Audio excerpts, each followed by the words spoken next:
Naka niya? So before ana nga day, gitawag siya the Sabbath day. So dili day mo tunong ang Sabbath day sa first day of the week. Mo tunong gid siya sa seventh day of the week. Naka niya? Sige pa tayo kita. So Jesus had announced that after his death, he would rise again on the third day. Mark 10:34. So, giprophesy na ni Jesus na in the third day, mabanaw siya. Meaning 3 days na makuha ang adlaw. So, Jesus died on the day called the Preparation Day. So, napatay siya sa Preparation Day. Wala pa may word ni Friday, yun so na. Ito ay sa Preparation Day. That's why sa verse, makita niyo first day of the week ang term, dili Sunday yun. So, nga na. That is the day before the Sabbath. So, gitawag na sa Preparation Day, kaya ang mindset na, prepare ka for the Sabbath. No, for the Sabbath.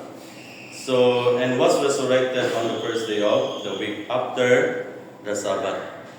So, nga na. So, Mark 15:42, 16:1-2. Next.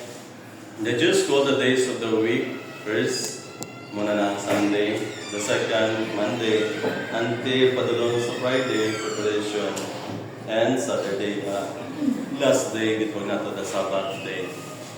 So furthermore, they had an inclusive method of counting na sila pamagi sa pag-count sa day. Na yung mga example na rin, part of the day was counted as the whole day. Kaya na may mga question sa aking, Pastor, di ba 3 days? Nga nung hapon naman to si Jesus, mag-hapon na, di ba? Dayon morning, siya na-resurrect. Wala din siya na whole day, din nga Sunday, di ba? Inamag may prophecy nga 3 days, 3 nights siya sa mapatay ng lugnanan.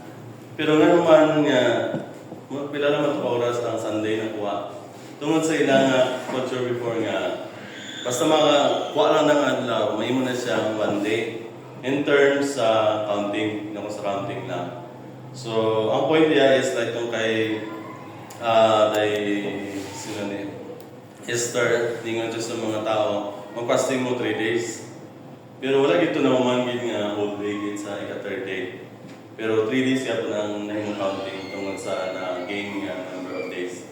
Just for example, na kay tulog ka baso, utangan mo yung tubig, pila ka baso na siya?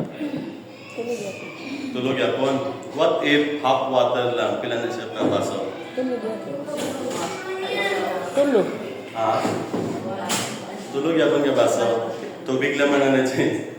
What if 1/4 lang tubig sa kada baso? Pila ka baso?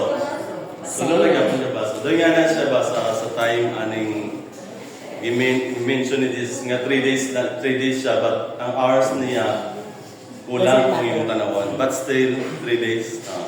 So in the third day, nabanaw siya. So, kung mukount kita sa gitawag na to 3 days na i-mention, next start din siya sa Friday, natatong sa 3 days pa.